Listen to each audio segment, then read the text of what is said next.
어느덧 인생의 반환점을 돌아 50대, 60대가 되었습니다.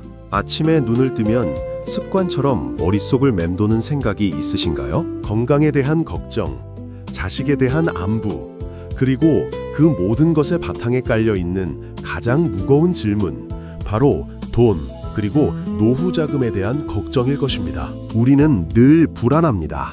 내가 모아둔 돈으로 남은 인생을 버틸 수 있을까? 혹시나 큰 병에 걸려서 자식들에게 짐이 되면 어쩌지? 남들은 연금이다, 부동산이다 준비를 잘해둔 것 같은데 나는 왜 이럴까? 이런 생각들이 꼬리를 물고 이어지다 보면 잠을 설치기도 하고 가슴이 답답해져 오기도 합니다. 평생을 가족을 위해 앞만 보고 쉼없이 달려왔는데 막상 내 손에 쥐어진 것을 보면 한없이 초라하게 느껴질 때가 있습니다. 오늘은 우리 마음속 깊은 곳을 짓누르고 있는 이 돈에 대한 끝없는 불안을 어떻게 끊어낼 수 있을지, 마음의 평화를 찾는 방법에 대해 깊이 있게 이야기해 보려 합니다. 여러분, 한번 스스로에게 물어보십시오. 도대체 얼마가 있어야 이 불안이 사라질까요? 1억이 있으면 불안하지 않을까요? 10억이 있으면 매일 밤 두 다리를 뻗고 편안하게 잠들 수 있을까요? 우리는 흔히 돈이 부족해서 불안하다고 생각합니다. 하지만 주위를 조금만 둘러보십시오. 우리보다 훨씬 많은 자산을 가진 사람들도 여전히 돈 걱정을 하며 살아갑니다. 가진 것이 많으면 많은 대로 그것을 잃을까봐 두려워하고, 가진 것이 적으면 적은 대로 당장 내일이 막막해 두려워합니다. 결국 이 불안의 진짜 원인은 통장의 잔고가 아닙니다. 불안의 근원은 바로 우리 마음에 있습니다. 돈과 나의 존재 가치를 동일시하는 마음, 그리고 다가오지 않은 미래를 미리 앞당겨서 걱정하는 습관 때문입니다. 우리가 노후, 자금에 집착하는 이유를 가만히 들여다보면 단순히 밥을 굶을까봐 두려운 것이 아닙니다. 사실 우리가 진짜 두려워하는 것은 품위의 상실입니다. 나이가 들어서 남에게 아쉬운 소리를 해야 하는 상황, 자식들에게 손을 벌여야 하는 초라함, 친구들 모임에서 지갑을 열지 못해 눈치를 봐야 하는 위축감. 우리는 돈이 없으면 나의 존엄성마저 무너질 것이라고 믿고 있습니다. 하지만 여러분, 존엄성은 돈에서 나오는 것이 아닙니다. 존엄성은 내 삶을 있는 그대로 받아들이는 당당함에서 나옵니다.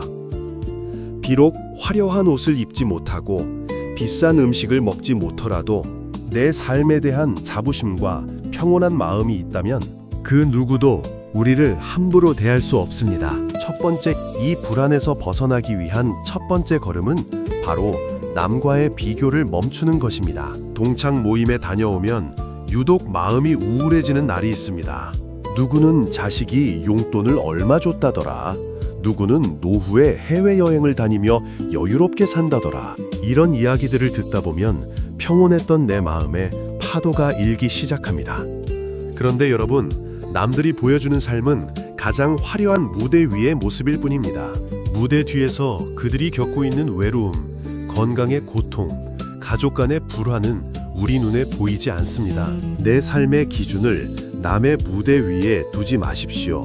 내 노후는 내 방식대로 살아가는 것입니다.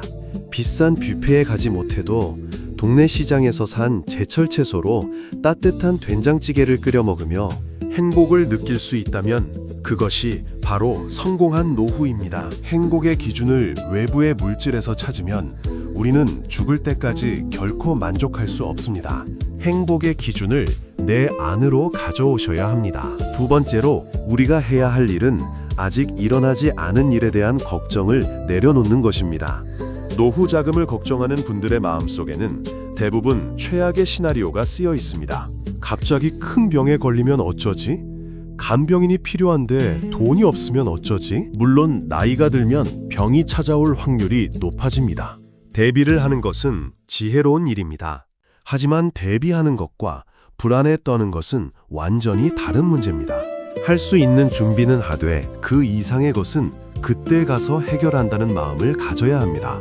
우리가 걱정하는 일의 90%는 실제로 일어나지 않거나 막상 닥치면 어떻게든 이겨낼 방법이 생기기 마련입니다. 미래의 병원비를 걱정하느라 지금 당장 맑은 공기를 마시고 걸을 수 있는 오늘의 소중한 건강과 행복을 낭비하지 마십시오. 오늘을 평온하게 사는 것이 가장 훌륭한 노후 준비입니다. 세 번째는 소박한 삶을 연습하는 것입니다. 가진 것에 만족하고 바라는 것을 줄여나가는 연습입니다. 나이가 든다는 것은 어찌 보면 참으로 홀가분해지는 과정입니다. 더 이상 남에게 잘 보이기 위해 값비싼 옷을 입을 필요도 없고 체면을 차리기 위해 무리해서 돈을 쓸 필요도 없습니다. 우리의 몸집이 작아지듯 삶의 규모도 자연스럽게 줄여보십시오. 물건을 줄이고 불필요한 인간관계를 정리하고 소비의 규모를 줄여나가다 보면 생각보다 많은 돈이 없어도 충분히 살아갈 수 있다는 것을 깨닫게 됩니다. 아침에 일어나 따뜻한 차 한 잔을 마시는 여유, 길가에 핀 작은 꽃을 들여다보는 시간, 도서관에서 좋은 책을 빌려 읽는 고요함, 이러한 기쁨들은 결코 많은 돈을 필요로 하지 않습니다. 내 삶의 무게를 가볍게 만들면 돈이 내 삶을 짓누르는 무게도 함께 가벼워집니다. 여기서 빼놓을 수 없는 한 가지가 바로 자식에 대한 마음입니다. 많은 5060 세대가 자식에게 하나라도 더 물려주고 싶어 혹은 자식의 짐이 되지 않기 위해 전전긍긍합니다. 이제는 자식과 나의 경제적 경계를 명확히 해야 할 때입니다. 여러분은 이미 부모로서 최선을 다해 자식을 키워냈습니다. 그것만으로도 여러분은 마땅히 존경받아야 하고 충분히 훌륭한 삶을 사셨습니다. 자식에게 재산을 물려주지 못해 미안해할 필요가 없습니다. 가장 훌륭한 유산은 통장의 숫자가 아니라 부모가 자신의 삶을 당당하고 평온하게 살아가는 뒷모습을 보여주는 것입니다. 부모가 노년의 삶을 즐기며 행복하게 사는 것, 그것이 자식에게 줄 수 있는 가장 큰 평안이자 최고의 선물입니다. 여러분, 돈은 그저 삶을 살아가는데 필요한 하나의 도구일 뿐입니다. 도구가 주인을 지배하게 두지 마십시오. 내가 지금 한 달에 쓸 수 있는 돈이 100만 원이라면 100만 원에 맞춰서 기쁘게 살면 됩니다. 50만 원이라면 50만 원에 맞춰서 살면 됩니다. 돈이 많으면 많은 대로 베풀며 살고 적으면 적은 대로 욕심 없이 살면 그만입니다. 불안이라는 유령은 실체가 없습니다. 우리의 생각과 두려움이 만들어낸 허상일 뿐입니다. 불안이 밀려올 때마다 가만히 눈을 감고 자신의 호흡에 집중해 보십시오. 들이마시고 내쉬고, 나는 지금 숨을 쉬고 있다. 나는 지금 살아있다. 이 단순하고 명백한 사실 하나만으로도 우리는 이미 충분히 온전하고 감사한 존재입니다. 지난 세월 거친 풍파를 견디며 여기까지 걸어온 여러분 자신을 따뜻하게 안아주십시오. 참으로 애썼다. 그동안 고생 많았다. 스스로에게 다정한 위로의 말을 건네보십시오. 여러분의 가치는 통장 잔고로 매겨질 수 없는 만큼 눈부시고 존귀합니다. 남은 인생, 돈의 노예가 아닌 내 삶의 진정한 주인으로서 매일매일 조금 더 가벼워지고 조금 더 자유로워지시기를 진심으로 바랍니다. 오늘 하루도 무거운 짐을 잠시 내려놓고 가장 편안한 숨을 쉬는 시간이 되시기를 응원합니다. 시청해 주셔서 감사합니다.